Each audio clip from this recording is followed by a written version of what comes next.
Hello, my COM 113 interpersonal speech class. I got so excited in the last 2 days. I opened up the introductions. 8 students have put up their introductions. Thank you so much. I want to remind the rest, we want to hear from you too. It is a grade and it is due today. And go into the VoiceThread where it says post here, and you can do your video directly from your computer if you have a webcam, or you can download a URL and we can see your video. So please, it's up to you what you say too. It doesn't have to be long, but it's important for us to see you and to hear your voice. It makes us feel more like a group, a community, a family, if you will. And this class, interpersonal, is personal, and it will give you a sense of connection once you start to know who else is in your class. I was really excited to meet the 8 students who posted, and I'm very honored that I have some former students that I've had in COM 101, and it's very exciting. I know that this is a small school, and sometimes there really is not a choice of teachers. I don't know if you knew I was teaching this class as well, but I would like to just take it as a compliment that you are back. Interpersonal communication has been a discipline since the 70s. It definitely comes out of the behavioral and social sciences. When you even look at the terminology and look at the topics we're covering, like forgiveness and emotions and empathy, and we say, well, that sounds like a psychology class, and it really is a springboard from that. Psychology, of course, came first. What the communication discipline has done is taken those conversations that we have between 2 people and small groups, and we started analyzing them for some best practices and what makes some relationships stronger, and maintaining our connections, and how we have a role to play in that. Every one of us does. My psychology friends will say, make sure you tell your students that psychology will tell you why something happens within human relationships. They cover the pathology. They are the investigators. They are the hard scientists, right? In a soft science, because some people don't believe in psychology, and I do. But what interpersonal does, it's observable traits, and how in very healthy relationships we can still have issues and problems, and best practices. And a lot has to do with self-monitoring, or being aware of who you are. And that's why we devote so much time to the self. If you look at the types of even videos and discussion boards, you'll see that they may appeal to you on a very human level, but it's all connected. It all interweaves back to the student learning outcomes of interpersonal. I guide you through. I will do weekly videos like this. I present to you what I consider to be the industry standards of content for right now. Next week you will see that we are going to start looking at our Myers-Briggs personality inventory. Now, there are many personality inventories out there now. If you click that on Google, you will see like so many different ones come out. The reason why I use Myers-Briggs is because it is recommended by our career services at Bristol Community College as a standard. It's been out for a long time, and many of you might have already taken it. And you may say it's an inventory. It's just a suggestion. It doesn't mean anyone knows about me. I'm such an individual, but that's true. But what the behaviorists have said, starting with Carl Jung back when he wrote his book on personality types, which this is a springboard of, where Myers and Briggs had did the research, is that we do share common characteristics. Yeah, we're all like snowflakes. We're all very different. No 2 people are exactly alike. But within that, there are some patterns that are that you see developing. My daughter and I have the exact same Myers-Briggs, but we're still different. We have ranges of differences, right? But she is very much a centrist on everything.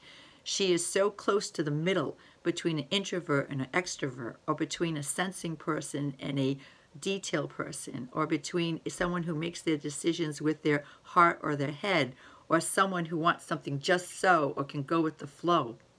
So You know, it's just interesting to see. And once you know a behavior pattern is established with yourself and others, it's a better way of understanding how you can find common ground and how you can work through some of the challenges that you have for conflicts, which are a normal part of every relationship, even conflicts with yourself.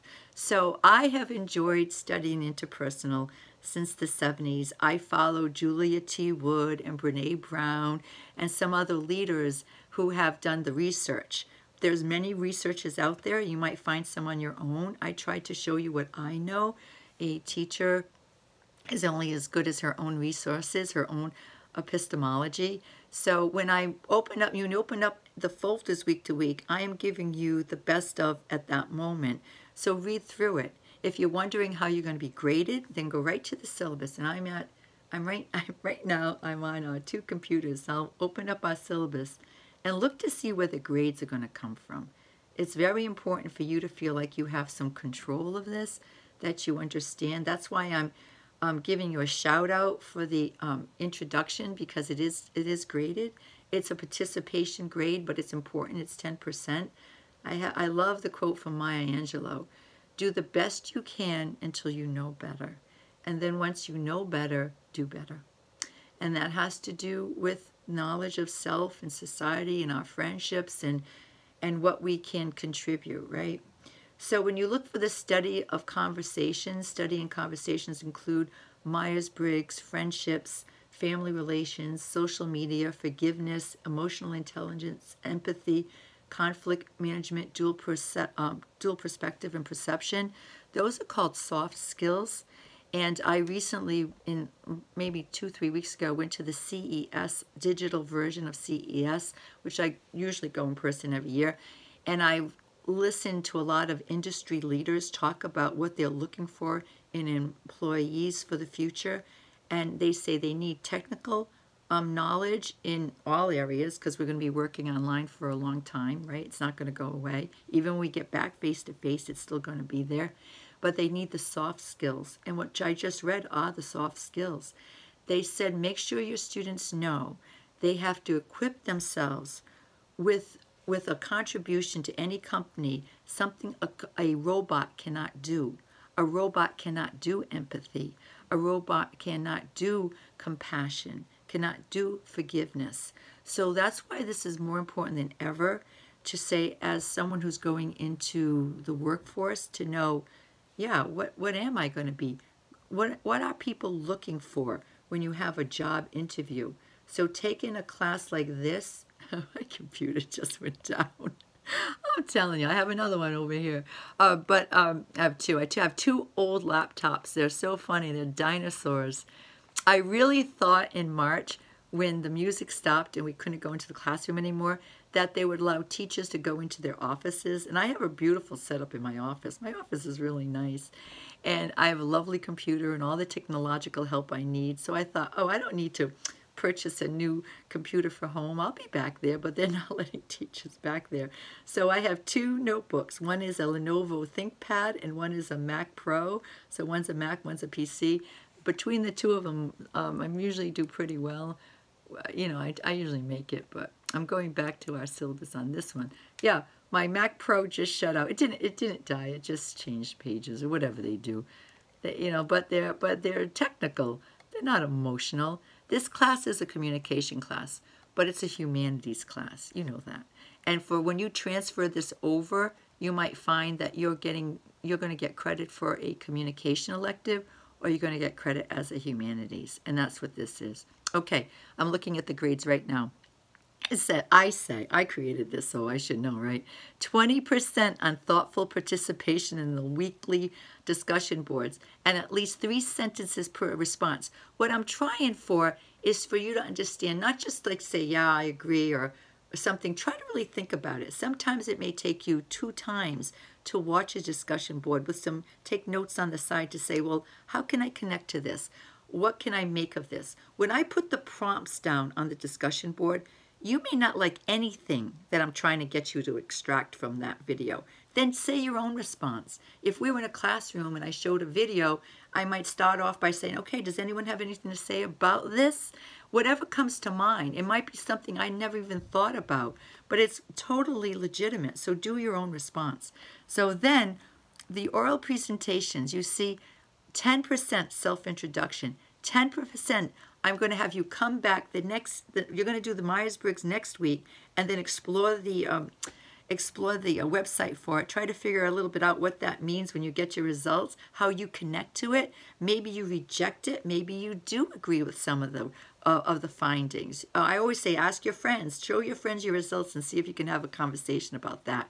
Then the following week, you're going to go back to VoiceThread where I say post it, and you're going to do another presentation like you're doing your self-introduction. Doesn't have to be long. It could be 2 minutes. It's your review of your Myers-Briggs, and it can be casual. This is not public speaking class where you have to stand up in any particular fashion. You can sit right where you are comfortable and speak to the camera, just like you did in your self-introduction. So I want you to know you can be yourself, and you're going to have one of those.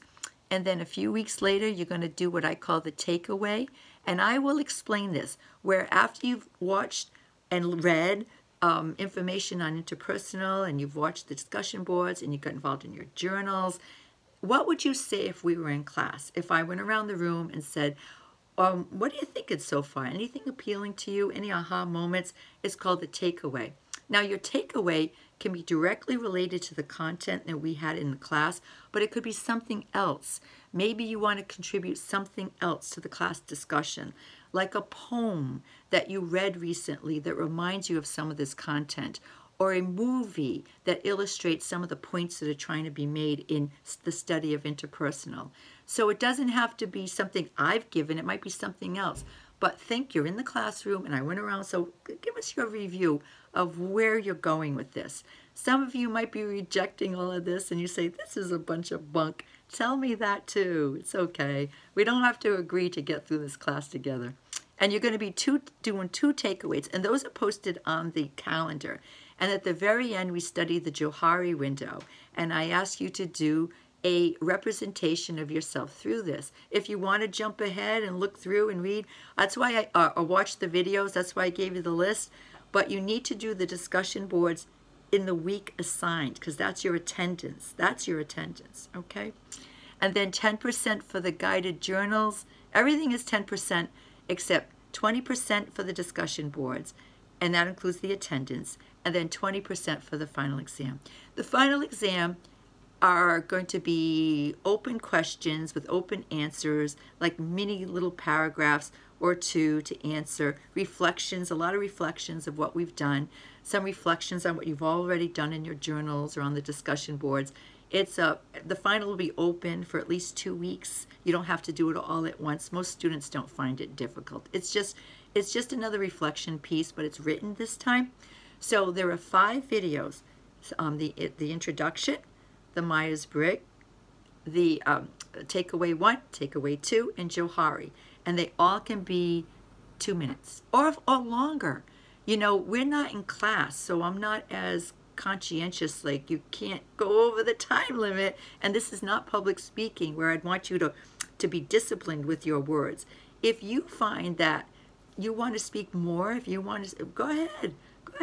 I'll listen, right? If you want to do an 8-minute video, go ahead. You know, but you don't have to. That's what I'm trying to say. I'm trying to make this work with all the different personality types we have in our class. So I will continue these types of videos throughout the semester, sometimes when you least expect it, but always weekly, to prepare you for the week ahead. Let me see if I can go into week 2 on I'm now on my Lenovo ThinkPad. Although I love my MacBook Pro, but they're all old. This one is 10, one is 13 years old, and I had them updated. Plus last semester I had to get a new modem for my internet. So I'm good. I've got it going now at home. I miss being in class, but I do think we're going to build back better, as another phrase, another euphemism that you hear a lot, and that it's important for us to understand that it's hard. It's hard for everyone. That's why I put in the video from Brene Brown and Dan Diamond. I mean, it's hard. We're all dealing with emotions.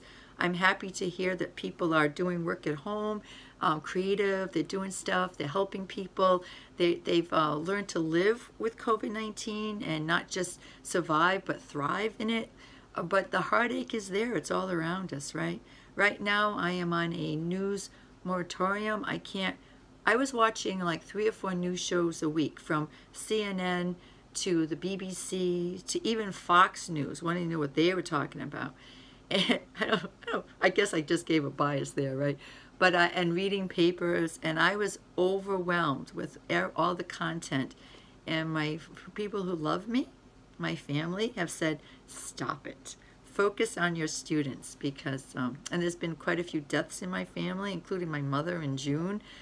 Juneteenth, she died. I mean, all related to COVID. It's just been, yeah, it's been hard for everyone. You can't mourn properly. But I do think that what bonds us right now is that we are living through COVID-19. And we owe it to the people who aren't here to live a good life and to honor the people who have passed. I would like the United States to stop saying the names of every single person who has lost their life to COVID. And Lester Holt said one day it would take 4 complete days to say everyone's name. That was some time ago. I don't care if it takes 10 days. We should do that yearly. Like, just have a moment of silence that will last a week to honor the people. Anyway, you're getting where I'm going with this. All right, so for week 2, it starts with the Myers-Briggs personality inventory. So take that and take it free association, right? Don't overthink that. And then I've included a PowerPoint that I got from Career Services. You can read through that if you want more information. Of course, there's information on the website that you're taking the test on Myers-Briggs, but you'll get a sense of it. Then the discussion board by Sherry Turkle, who's been around a long time, who's worried about the social impact of technology on all of us. And she used to work for Wire magazine and back in the 90s, and I remember her as a contributing author. Anyway, and then you'll do your journal, which is private to everyone in the class except to me. I do read those, but they're important. That's where you work out some of the things that we've been talking about, or I ask you to do something private. Because this class is so confidential, I don't expect you to share everything. And even when you do your takeaways, you can pick and choose what you talk about. And then Julia T. Wood, she's one of my resources, and she has what they call the 8 principles of interpersonal communication. I will go through them on a video at one point, but read through those. And then I put up a communication model that I just got from Google, but it's a real good one, and there's some others there. And then I took off the chapter that I always assign to the students in public speaking, of chapter 1, about what is communication in the model. So look at page 4. That's the model. And then when you look up at the interpersonal communication model, you'll see the differences, and I will go further to explain. Then I put a brief bio of Julia T. Wood and Myers-Briggs. And sometimes at the end, I will put what I'll call extra that has nothing to do with the grade or even the final exam. It won't be on.